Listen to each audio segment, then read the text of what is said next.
as we close out the 8th season of our Black History Month series with the Alphas and AKAs. We are wrapping up with a focus on excellence and achievement. And this morning we are highlighting the upcoming Honors Day convocation hosted by the Alphas Education and Leadership Foundation. And with me now to tell us a little bit more is Chairman Brother Algernon Cargill. Good morning and welcome back to Bahamas at Sunrise. It's great to be back here. Yeah, it's always a pleasure to have you on, always doing such wonderful things with the children, right? Thank you, yes. Yeah, so tell us a little bit about the Honors Day convocation, and this is the one for the males. Exactly. Yes? Okay, tell us about on it. April the 26th at the Atlantis Theater on Paradise Island, we will celebrate the top 70 graduating male students in the Bahamas.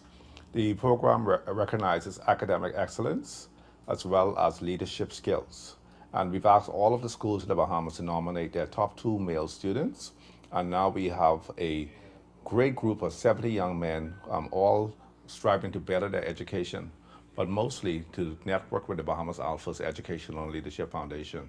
Okay, and why is this important to have this during Black History Month? Well, it's important for many reasons, but primarily we offer scholarships to HBCUs in the United States. And this year, the speaker will be the president of Tuskegee University, Dr. Mark Brown, who's also a brother of Alpha Phi Alpha Fraternity Incorporated. Dr. Brown will be speaking on the theme that I am the master of my fate, I am the captain of my soul. That is a quote from the poem Invictus that every Alpha has to learn. And we're excited to have Dr. Brown here, who is the president of a leading HBCU in North America. But he also follows the footstep of our recent MLK lecture, where the president of Morgan State, Dr. David Wilson, was here. So we believe in networking with the Alpha presidents of major universities in the United States, but more so to create opportunities for the young men to go abroad and further their education. Yeah, that's so impressive. And you know, I had the opportunity to interview a number of the students at the HBCUs, and I'm always so impressed with all of them. They're absolutely fabulous. So we have 70 of these students being recognized. Yes. Wow. The way it works is we write the schools and they nominate their top male students. Okay. It's not a process where the students can apply to us. We want the schools to tell us who their top students are. Okay. And I can tell you that the challenge this year from some schools was very difficult in that they have so many outstanding young men. But now we have a group of 70 and we're happy to celebrate them. It actually starts with a leadership conference at the University of the Bahamas, where Dr. Gregory Harris, who is a former district director in our fraternity for the state of Florida, he will be leading a leadership seminar here in the Bahamas for the 70 young men on Friday and Saturday. Then they will continue to church on Sunday, and then we have the big bang, the Honors Day convocation at the Atlantis Theater. Okay. And we want these young men to know what it feels like to be on one of the primary stages of the Bahamas. That's why we are very happy to be partnering with Atlantis this year. Okay, and are there any other awards or honors that's going to be given out during that night? Oh, absolutely. We have the T. Boswell Donaldson Valedictorian Award. Okay. Last year's valedictorian, Dante Butler, he's studying biomedical engineering at Tulane University. And one of our honorees from last year is at Harvard University studying biology. So that's the valedictorian award. Also, we have the salutatorian award, which goes to the second place winner in the competition. And that award is sponsored by the Bahamas Alpha Foundation. And that is the George H. Sherman Salutatorian Award. And last year's winner, Ethan Taylor, he is studying actuarial science at Georgia State University. And he had an outstanding first semester with a 4.0 GPA. And the Holland G. Smith Family Island Scholar Award, that award goes to the best or the top Family Island scholar. So we're happy to present these primary awards. But also we have several Alpha brothers who have stepped forward to give large cash scholarships to outstanding young men in their fields. And these are what we call the professional awards. And last year we gave $30,000+ in cash and scholarships, and over $4 million in institutional scholarships to these young men. And from time to time, some of the young ladies impress us so much that we also assist the young ladies with scholarships. But our focus is the young men through the Bahamas Alphas Educational and Leadership Foundation. Okay. I mean, what an amazing opportunity these kids have just from this scholarship and this particular program. What have you found has been the results of these kids when they come back? Do they usually come back here? Do they stay over? What are you finding? Well, some are back. One of our valedictorian from 2021, Sean Nairn, he's in the actuarial department at Bahamas first, and we have several young men still in university. Fyron Cooper, for example, Dr. Fyron Cooper, he is in a residency program at Johns Hopkins University, and the young men, they really strive to further their education and to be the best in their professions. And it's our dream that they come out to the Bahamas.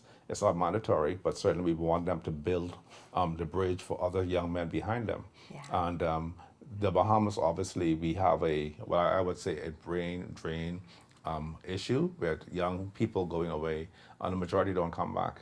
But we don't make it mandatory. We stress the importance of nation building and coming back to help the Bahamas to be a better place than they found it. Yeah. So that's our focus, and we really want them to come back and contribute to the Bahamas, but it's not mandatory. Yeah. You know, I find that the alphas and the AKAs, you all do such a wonderful job with the youth. There's always something going on to empower them. So beyond this particular program, what else do you all do to inspire the youth? Well, we have one of our primary events for the 5th year. We're having the Memorial Foundation Leadership Conference here, where 400 young people will come and they'll celebrate excellence at the University of the Bahamas and the Performing Arts Center. Harry Johnson, the 31st General President of our fraternity, he is the CEO of the Memorial Foundation's Memorial Foundation, and he will be bringing his program here for the 5th consecutive year. That is so important because at this leadership conference, he will also have an HBCU college fair where university presidents will come down on it's April the 18th here at the University of the Bahamas, and they will be giving scholarships.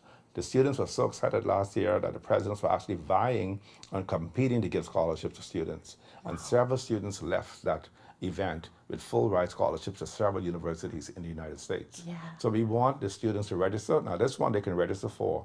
The application will be out shortly. We post it on social media, we'll send it to their schools, and they'll be able to register to attend. It's only open to 400 students, and there's always a waiting list to come in. So those who register early will receive the free tickets to the event, and we certainly want to appeal to the schools to support this program, not only because of the scholarship opportunities, but because of the ability to network with important Bahamian leaders as well as global leaders who will be here in the Bahamas. Yeah, so many wonderful opportunities that you all have going on for the kids. So just tell us again, the Honors Day Convocation, when is it happening? Where is it happening? Well, it's a free event for the public. So anyone can come? Anyone can come. It's a free event.